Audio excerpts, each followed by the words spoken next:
chilling on your safari drive for today and the next 2 weeks. You do know this is a 2-week safari, right? Okay, just want to make sure because it is a little bit too late now. You're stuck with me for the next 2 weeks. Just a few things before we head into the Harambe Wildlife Reserve. If you do have cameras and or mobile devices you plan on using to take photographs, I recommend you hold on to them tightly because I cannot stop for anything that will follow me in the truck. You want to take a quick look above your heads. We do have animal spotting guides there for you. Those are all the animals that we do have here on the reserve. Now, we might not necessarily see every single the animals one, are here. We are going to be here for about 2 weeks, so there's a good chance we'll see most.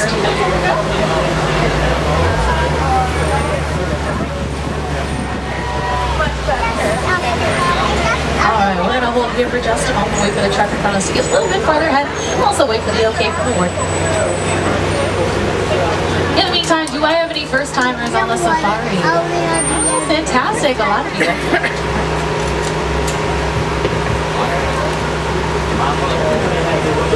I hope off it's slow.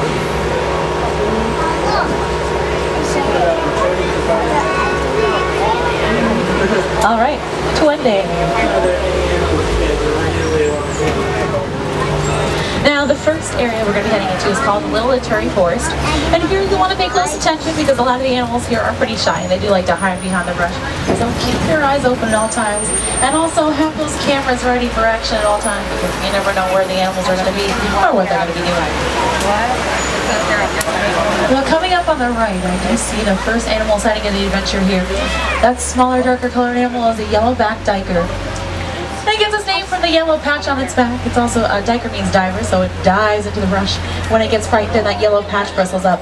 Take a quick look to the left at the very top of that hill, that burnt orange colored animal, that is a bongo. Bongos have horns that face backwards, allowing them to swiftly move through their brush. And they're also nicknamed the ghost of the forest because it's often that you don't see them. Take another look to the right, that larger animal there right in the middle. Looks like it has zebra print on its legs, believe it or not. It's not related to the zebra in any way, shape, or form. It is the only known living relative of the giraffe. That is the okapi. Now it looks like we've got a pretty good sized watering hole coming up on the left. When you see water, typically there are some animals around. Once in a great while I do get to catch a glimpse of a black rhino. Not very often though, there are only about 5,000 left in the world today, and that is due to poaching. But we'll still keep our eyes out for one anyway. Black rhinos can get up to about 3,000 pounds, but despite their size, they can run up to about 35 miles per hour. So they're big, but they can run pretty fast. What's the black rhino?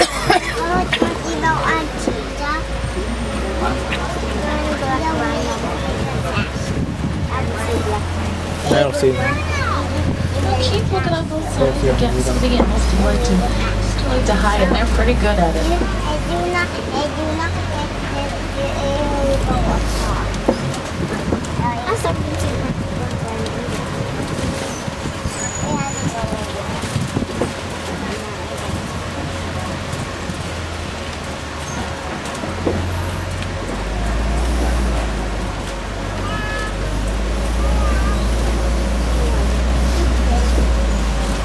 Alright, coming up on the left, pretty tall bird, black and white right there in the middle there. That is a saddle-billed stork. It gets its name from the yellow saddle-shaped patch that it has on its bill. They get pretty tall, about 5 feet tall, with a wingspan of anywhere between 8 and 9 feet, which is about as wide as this truck, so they get pretty big. We're now heading into another ecosystem, one of my personal favorites. This is the Safi River. Can anyone tell me what they think we'll be seeing here in the Safi River? Just shout it out. Alright, I hear some good guesses back there. We'll see. Go on ahead a little bit and see if you guys are right. Now, I do see water, so that's a good sign. Ah, there we go. Look out to the right. There's a hippo just getting out of the water. So lucky for us, we can get a great view of this hippo here. Now, hippos aren't really much of swimmers. They pretty much just sink down into the water. They can hold their breath for up to 8 minutes at a time. Now, once fully grown, especially the males, they can get up to about 5,500 pounds, so they get huge. Now, looks like this water continues. There we go. Look to the left. Just before that, behind that island there are some more hippos back there. But on top of the island there, those larger, lighter-colored birds are the pink-backed pelicans. And during mating season, these pelicans turn a pinkish color on their backs. But keep your eyes on the water. I see quite a few hippos over here. Just keep your eyes, there are some backs of hippos, and you can see this one starting to come up towards the top of the water there, so keep your eyes on them right there, to the left. quite a few hippos out there to check out. Sometimes they're not the easiest to see. They do sink far below the water. But we'll keep our eyes out. Might be able to catch a glimpse of a couple more up ahead. But I think we're lucking out with the hippos, if you ask me.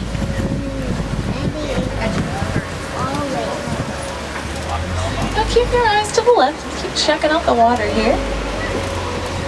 Oh, we got some more hippos here. We got 2 of them right on the other side of this ledge here, off to the left.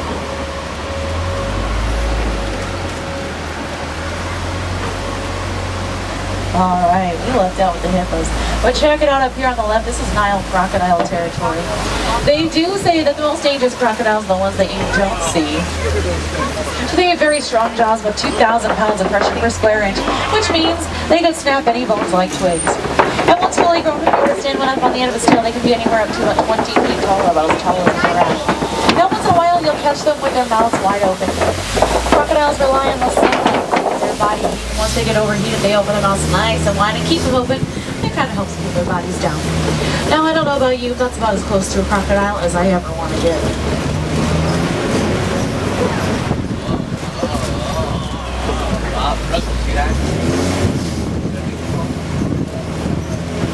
Alright, now once I go around this bend here, I'm going to have you look off to the right. There's a pretty big tree coming up, you can't miss it. And this is a baobab tree. Baobab trees look like they grew upside down. If you notice the top branches of them don't look like roots. But this is how they grow. They just remain leafless for about 9 months out of the year. And they're nicknamed the upside down tree. Now don't worry, we'll be seeing plenty more baobab trees in the adventure ahead. In the meantime, we're going to do some exploring in this next ecosystem called the savanna. And if I may say so myself, would you look at the view? A lot of tall grasses and trees here. So pay close attention. Some of the animals do like to hide behind the grasses. But if you look out to the left, you'll notice a lot of these trees are trimmed up pretty high, which means giraffes must have been through here not too long ago. Giraffes feed between 16 and 20 hours out of the day, which does not leave a lot of time for sleeping. Giraffes only sleep about 30 minutes per day.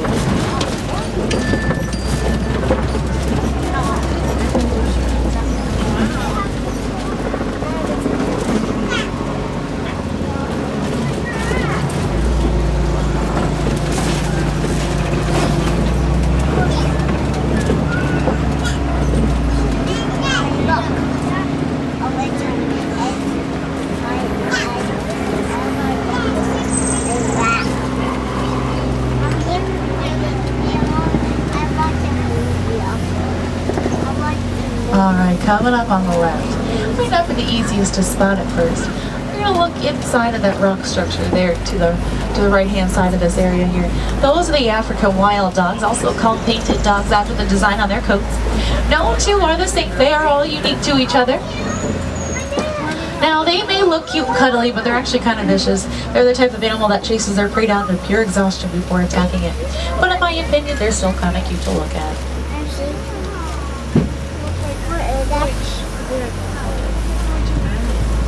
Alright, check out both sides here. You'll notice these kind of tall red and orangey colored structures. Does anybody know what made these?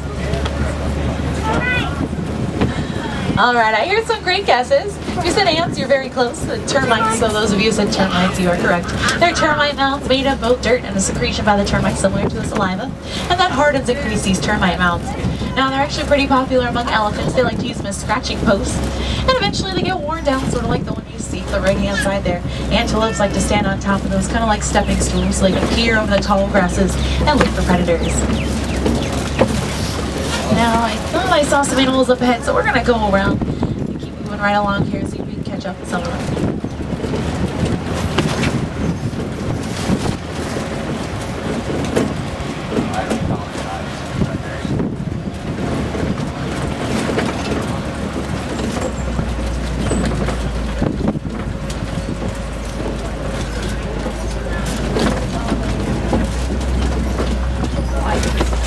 Alright, so we've got a couple of different animals to talk about, like the head deer.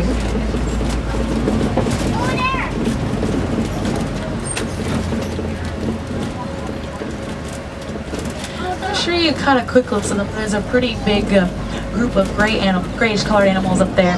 Those are the white-bearded wildebeest. Once we get a little bit closer, you'll be able to see the beards on them. That's where they get the white bearded from. Actually, if you take a quick look off to the right-hand side, all the way in the back there, you see one brownish colored animal there. That is a water buck. And their skin actually secretes an oil, and it kind of oils up the fur, allowing them to be pretty much waterproof. And it allows them to quickly move through the water as well. Alright, so these gray animals, white-bearded wildebeest, they are part of the largest migration in Africa. Each herd can be anywhere between about 10 and 1,000 wildebeest. And when it comes time for migration, they migrate between about 500 and 1,000 miles, and there can be up to about 1.5 million of the wildebeest at one time. Now those animals just in front of the wildebeest, those brownish colored animals right next to that tree stump there, those are the Patterson's eland. They are the largest of the antelopes. Without a running start, they can jump about 6 to 8 feet in the air. Now these little guys here, those kind of s'more colored animals, those are the springbok. And they get their name because they kind of spring up through this process called bronking. And when they do that, that's running and jumping at the same time, and they can get up to about 10 feet in the air. Coming up on the left, these are the giraffes. I'll pull up a little bit, and then we'll stop for a few moments. I'm going to try and grab a photo. Looks like we got a young one out here in the front. Now these particular giraffes are the Maasai giraffes. If you look closely, they kind of have a messy, jagged edge pattern about them. A little bit different than the reticulated giraffes. Those are the ones we're used to thinking about when thinking of giraffes. They have the great big patches on them. These are a little bit different. Ashley. All right. We're going to keep going ahead just a little bit here. Still be able to see these giraffes a little bit as we go around the bend here. But we're going to go into this next area called Monkey Point. Now Monkey Point is where elephant territory begins. It's also where the mandrills like to hang out. Mandrills are the largest and most colorful monkeys. Both the male and the female have a red and blue coloring on their noses. The males actually have that coloration on their backsides as well. And that's sort of how we tell the difference between the two. Males are also a little bit bigger than the females. We're in left. Take a look to the left-hand side of the top of that rock structure there. I do see some mandrills up there.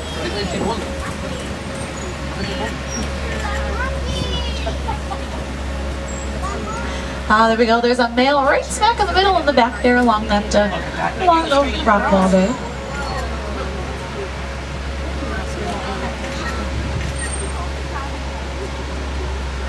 All right, excellent. We lucked out with the mandrills there. All right. Keep your eyes on both sides here. We're going to check out the areas around us and see if we can find some elephants. But it looks like this road here is closed. This is the one I usually take, so unfortunately we're going to have to reroute a little bit. Hopefully it gets us to where we need to go. If not, I'm relying on all of you for directions, but I sure don't know my way around Africa, and I hope you do.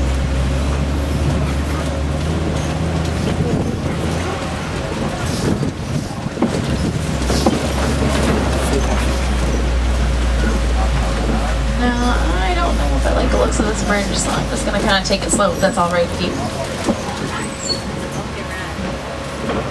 Ooh, I don't really like the sound of that either. I hope we make it over.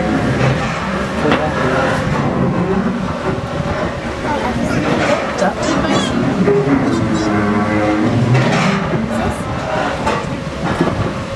Whew, we made it. Oh, let's get out of here.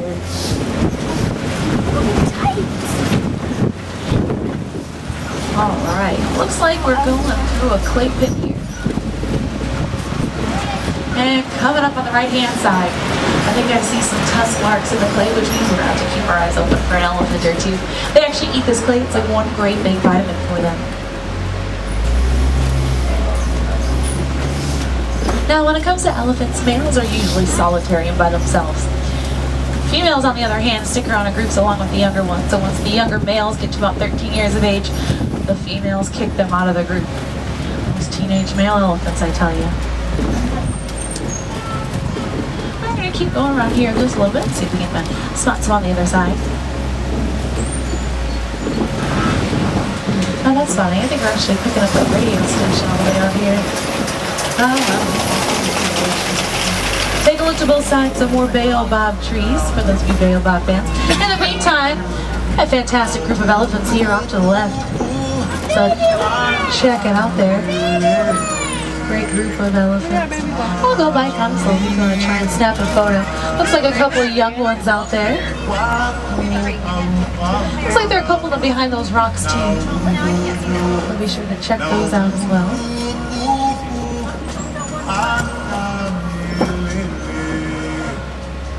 Now both male and female elephants have tusks, so we can't differentiate them just by their tusks.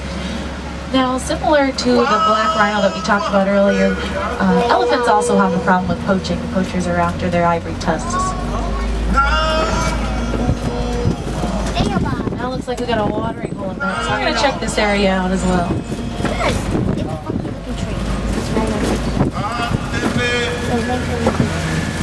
Now, if you look back and to the left, you'll be able to catch a great view of those elephants out there. Every once in a while, you'll catch them kind of frolicking through the water. They like to throw it on themselves, not just drink it. They also do that with mud as well, and that's how they keep themselves cool. To keep themselves cool as well, they also flop their ears a lot too. Alright, coming up on the left, these are the greater flamingos. They're greater ones because they are the largest of the flamingos. Now, does anybody know where flamingos get their pink color from? Shrimp, that's absolutely right. Brine shrimp is one of the main components of their diet. That's where they get the pink pigmentation. Now, I do have one more question. It might be a little bit trickier, but does anybody know what a group of flamingos is called? No guesses? I think I stumped you. It's called a flamboyance. A flamboyance of flamingos.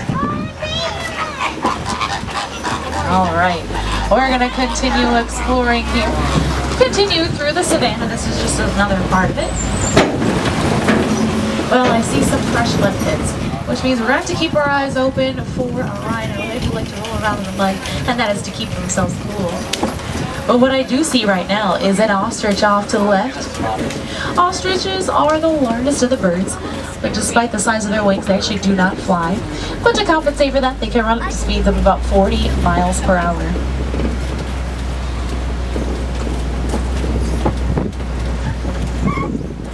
And it looks like that one's a female by the light gray feathers on it. Usually the males are kind of closer to black. Their feathers are a lot darker.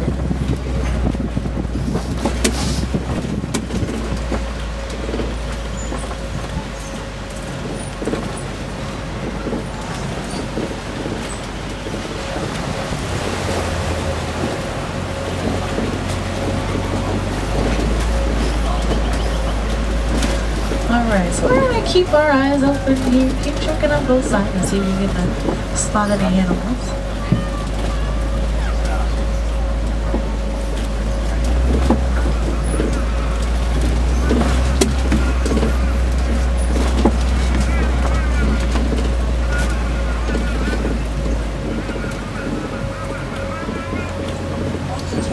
Take a look to the left. All the way in the far corner there. Hopefully you all can get a quick glimpse of it. There are two cheetahs back there. Cheetahs are the fastest land mammal. They can run up to speeds of about 70 miles per hour. And unlike a lot of other wildcats, they're known to be day hunters rather than night hunters. And that is because of their very keen eyesight. They're not the easiest to spot. So if you look, try checking back here through these bushes here. You might be able to catch a quick glimpse of them all the way at the end. They're really hard to see sometimes. They lay pretty far down to the ground. All right. Let's keep going on just a little bit here. We're going to continue the adventure through the savannah. Now keep checking on both sides.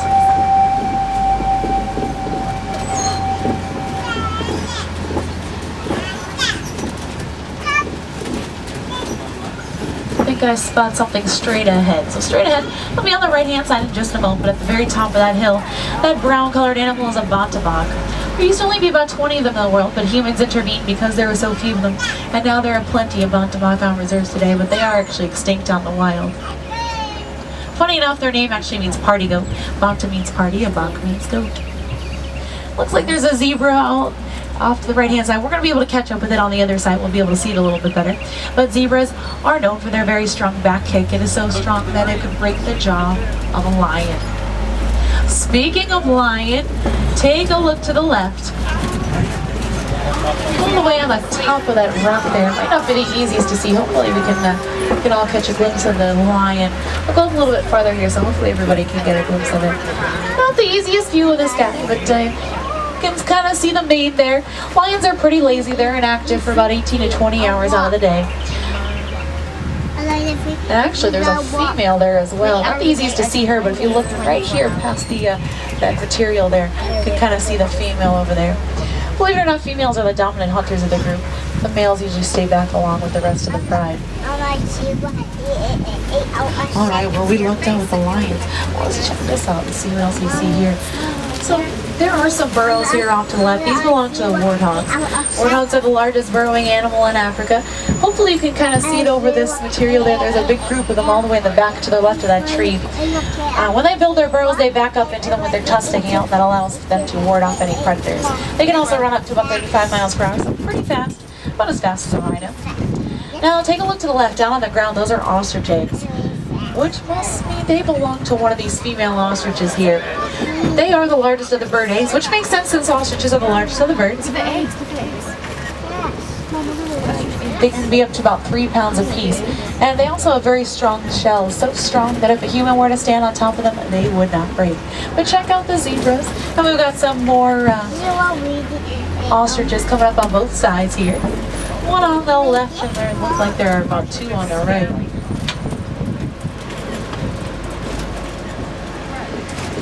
A lot of ostriches out and about.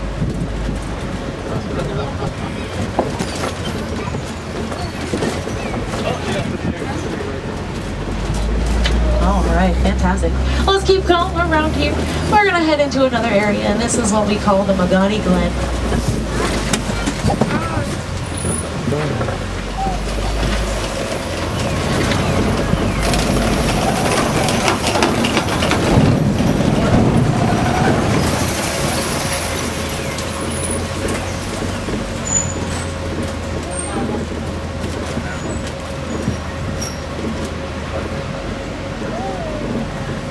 Keep your eyes open for any animals. There we go, off to the right. That lighter colored animal there, that's a scimitar horned oryx. It gets its name from the shape of its horns, which are shaped like scimitar swords. Looks like there's another one all the way in the back there.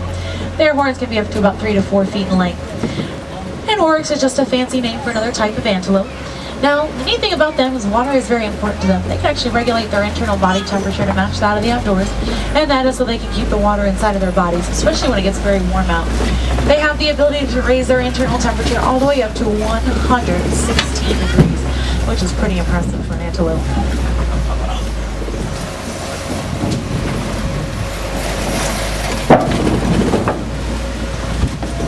Well, that just about takes us to the end of the adventure. Time sure does fly when you're having fun. I had a great time with you all, and I hope you did too. It sure did not feel like 2 weeks. It felt more like 22 minutes. But it's about that time that I get you back to the nearest work post. Now, if by any chance you did not see your favorite animals over the last 2 weeks, Hakuna Matata, no worries, there are plenty of other chances to do so. I recommend you check out Pangani Forest Road, where you can see animals from meerkats to gorillas, as well as Rafiki's Planet Watch, which is just a short train ride away. There you can check out the conservation station, visit the veterinary center, and the adventure section where you can go some of the small animals. But if you are wilderness explorers or would like to be one, those are 2 great locations to pick up not only your books, but several of your badges. Now do keep in mind that don't do safaris here are the same. The animals do make sure of that. So come on back and visit us again soon. We'd love to have you, Jumbo. We'd love to have you, and who knows, you might just see something you haven't seen before. But we here at Kilimanjaro Safaris do not like to say goodbye. Instead, we say Kwaherini, which is Swahili for go well. Can you all say Kwaherini? Fantastic. We also say Asante Sana, which means thank you. That's right, Asante Sana.